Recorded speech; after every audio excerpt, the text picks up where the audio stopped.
Dans cette quatrième leçon de grammaire, on va voir toutes les notions indispensables et qu'il faut avoir en tête pour maîtriser la conjugaison des verbes.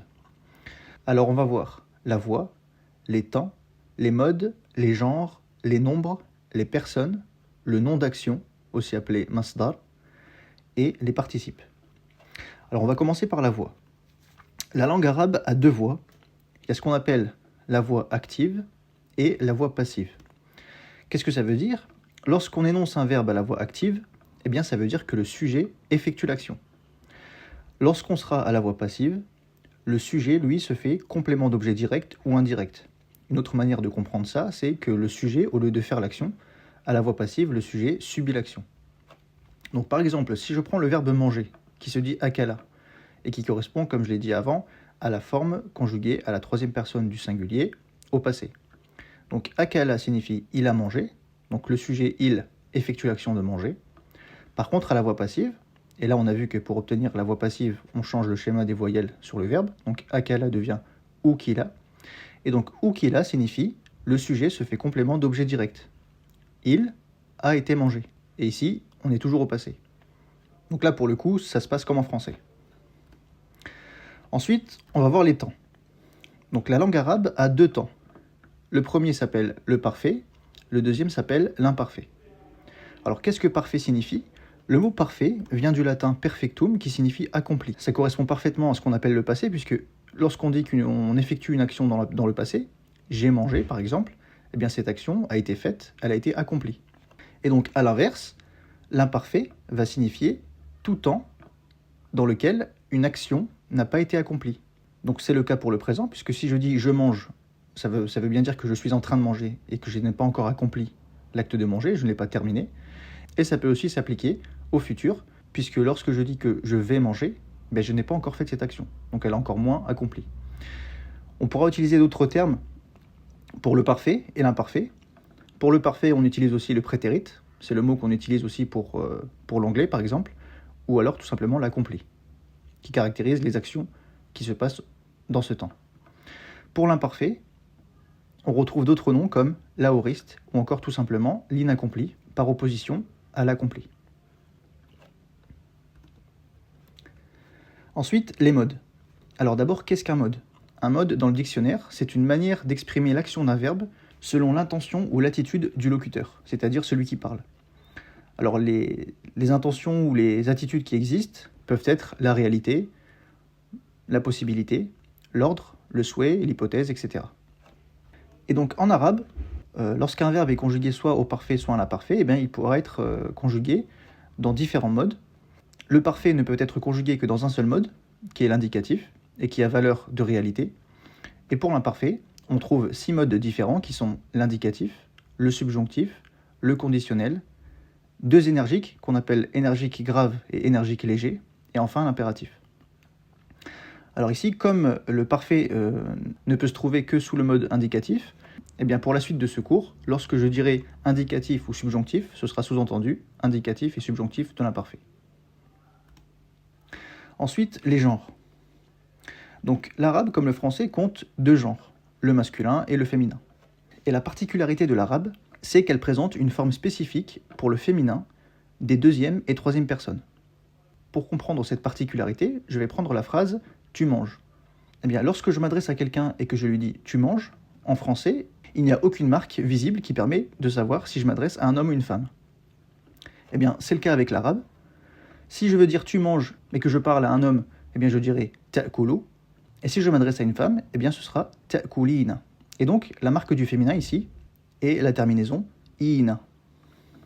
Donc là, on a vu l'exemple avec « tu », toi, mais ça va être aussi le cas avec « vous », il ou elle.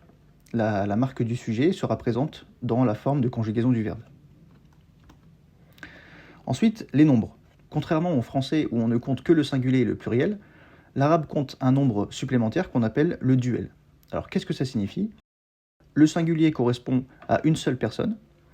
Ce qu'on appelle le duel, c'est lorsqu'il s'agit d'exactement 2 personnes. Et enfin, le pluriel, qui concernera 3 personnes ou plus. Ensuite, les personnes, justement. Donc, en arabe, on trouve 3 types de personnes pour lesquelles un verbe va se conjuguer. Donc, c'est 3 grands groupes dans lesquels on va trouver plusieurs pronoms personnels. Alors, le premier, c'est ce qu'on appelle el-mutakallimu, c'est-à-dire celui qui parle. Donc, par rapport au pronom personnel, ce sera le pronom je et nous. Lorsque je m'exprime avec je parle, je mange, eh bien je parle de moi, c'est celui qui parle. Et c'est la même chose pour nous. Ensuite, lorsque je m'adresse à quelqu'un, eh bien cette personne à qui je m'adresse s'appelle en arabe el-mukhatabu, l'interpellé. C'est le cas des pronoms personnels tu, toi ou vous. Lorsque je dis tu manges, vous mangez, eh bien je m'adresse à ces personnes de qui je parle. Et enfin, l'absent, el-ra'ibu, et ça concerne les personnes de qui on parle. Par opposition aux personnes à qui on parle, ici ce sont les personnes de qui on parle. Et donc ce sera les pronoms personnels, il, elle, au singulier et au pluriel. Alors voilà les pronoms personnels qui existent en arabe et qui font partie de ces groupes qu'on a vus. Alors on compte en arabe 14 pronoms personnels. Et donc comme on vient de le voir, ces pronoms forment des groupes. Alors on retrouve au centre ana, qui signifie je ou moi, et nahnu, nous. Je et nous forment le groupe de ce qu'on appelle el-mutakallimu, les personnes qui parlent. Ensuite on trouve les personnes à qui on s'adresse, el-mukhatabu. Il s'agit de toi, vous, lorsqu'ils sont exactement deux. Donc ça, c'est ce qui correspond au duel. Et le vous, au pluriel, c'est-à-dire 3 personnes ou plus. Et dans ce groupe, on distingue le masculin et le féminin. Et enfin, les personnes de qui on parle, les absents. Et donc ce sera il, eux, exactement 2. Donc là, on retrouve le duel. Et eux, au pluriel, c'est-à-dire 3 personnes ou plus. Et ici encore, on retrouve des pronoms masculins et des pronoms féminins. Ensuite, il y a ce qu'on appelle le nom d'action. Le nom d'action, ou masdar en arabe, désigne d'une manière abstraite l'idée contenue dans le verbe. Il porte bien son nom, on va voir ça dans quelques exemples. J'ai pris 3 verbes, le verbe jalasa, le verbe qatala et le verbe qara'a. Donc là, pour présenter ces verbes, je les ai présentés sous la forme conjuguée à la 3e personne du singulier masculin au passé. À chaque verbe, eh bien, on va associer ce qu'on appelle un nom d'action, c'est-à-dire l'action de faire ce verbe. Et donc, le masdar du verbe jalasa qui signifie s'asseoir, eh bien, ce sera julusun, c'est-à-dire l'action de s'asseoir. Alors parfois, le masdar peut être traduit en un seul mot en français, mais la richesse de la langue arabe fait que parfois, eh bien, on n'a pas de mot en français comme équivalent de ce masdar. Et donc c'est le cas pour julusun, où on dira action de s'asseoir. Par contre, pour d'autres verbes, comme qatala qui signifie il a tué, eh bien on a le mot qatlun qui désigne l'action de tuer, et l'action de tuer, on peut l'exprimer avec un seul mot, et c'est le meurtre.